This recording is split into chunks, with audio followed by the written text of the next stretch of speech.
Hello guys, in this video I'm going to show you how to use the brush tool in the Photoshop app.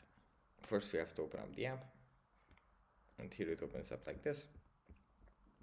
From here we just go into the left column, and here we have the brush tool. Here we can set the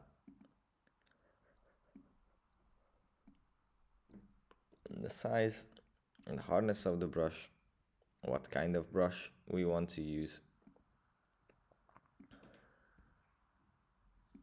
Let's say we want to use this one.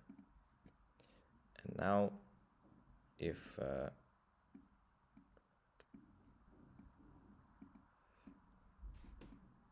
we go back, we can set the size and brush over the image like this.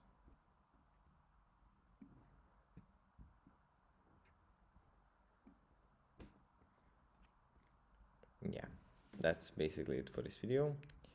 The colors you can select here.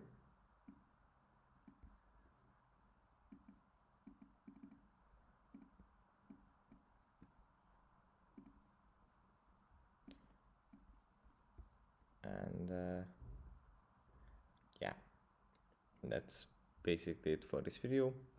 I hope it was helpful for you guys, and I'll see you in the next one. Bye.